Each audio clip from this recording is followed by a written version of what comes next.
How we evolved as humans has fascinated generations of thinkers, and even more interesting and controversial is how human nature has evolved. What is uniquely human in terms of how we think, act and behave, and at what stage in development did this actually occur? Perhaps not surprisingly, some of the most fascinating findings are coming from the study of our evolutionary cousins, the chimpanzees. Tetsuro Matsuzawa of the Primate Research Institute at Kyoto University in Japan is renowned for his work on chimp intelligence, and his findings will amaze you. I'm really interested in the evolutionary basis of human nature. What is unique? Working with some chimpanzees for more than 3 decades now, and you've got this fabulous facility in Japan that replicates their natural environment in Africa. How do you get the chimpanzees to actually participate in the research activities? Completely based on their free will. So when I want to test Ai chimpanzee, I just call her name Ai. Why don't you come? When I really need Akira, the boyfriend of Ai, I call the name Akira. Do they often refuse? No, definitely not. In the case of my graduate students, sometimes they refuse to come. In Tetsuro's work in Africa, he found a group of chimpanzees that's believed to be the only one in the world which uses stone tools.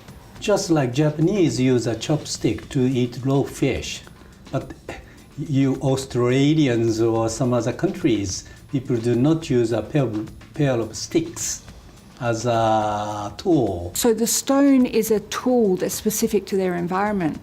You've also been working on this thing called working memory. Tell us what working memory is. In other words, short-term memory. Say 81805686266909. Can you repeat it? 26909. There were some ones, there were some eights. Other than that, it's gone from my memory. Yeah. So this kind of memory is called short-term memory. In a short period, you can remember a couple of numbers. So how many numbers? And how short duration is good enough? Or how long interval you can remember it? So you've been doing this with the chimps? Yes, because I recognize that there is an extraordinary capability in chimpanzees to memorize things at a glance. So this is a huge difference between humans and chimps. How did you first notice it? Actually, it is by accident. I just continue teaching the sequence of numerals to the chimpanzees. Most of them have learned to touch the numerals 1, 2, 3, 4, 5 in the ordinary sequence. So most of the chimps know the Arabic numbers 1 to 5 and can put them in the right sequence. So essentially they can count. But you've found that they also understand what those numbers mean. So you can give them one pencil and they'll point to the number 1. 1, 2, 3, 4, 5, yes. The thing is, humans need the numbers to be on the screen for longer than chimpanzees. Most of us need the numbers on the screen for around 5 seconds. In human cases, they take, say, 5 seconds, 6, 7, 8 seconds to memorize the position of numerals to do the right answer. But I was so amazed, chimps are so quick. Actually, the current performance is 0.5 second. 10 times faster than humans. Half a second. And the study shows that humans can't do that. Yes. Well, I tested so many students, all of them very prestigious university student, but they cannot beat the young chimpanzees. So all of them cannot reach to the level of 3 young chimpanzees. Tetsuro says this working memory helps chimpanzees navigate in African forests and do a number of things they couldn't otherwise do. Chimps love to eat figs, but red ripe one, tasty. green, unripe one, not tasty.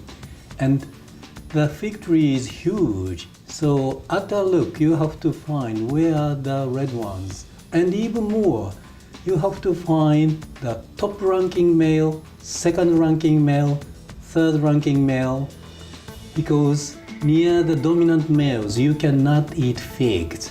So at a look, you have to make a quick decision. So knowing what fig you can eat safely involves some really complex decision making. Tetsuro says humans lost this skill because we needed to do other things more. That is, we needed the big story rather than the details. He says one of the major things that differentiated us from the chimps, and this might explain the evolutionary split, is how we use tools. Our ancestors invented the capability of making tool by another tool. So this is called nesting structure.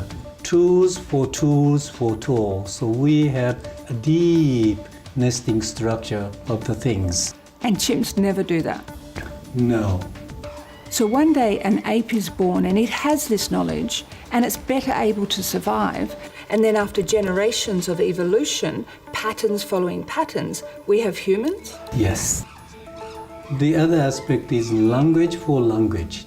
For example, we have the language like nouns, adjectives, to describe our own language. We have the communication, about communication. So all those things, so recursive structure or nesting structure reflecting ourselves, that is very much uniquely human. So the ability to reflect upon ourselves is solely human, but do apes have language? I say no.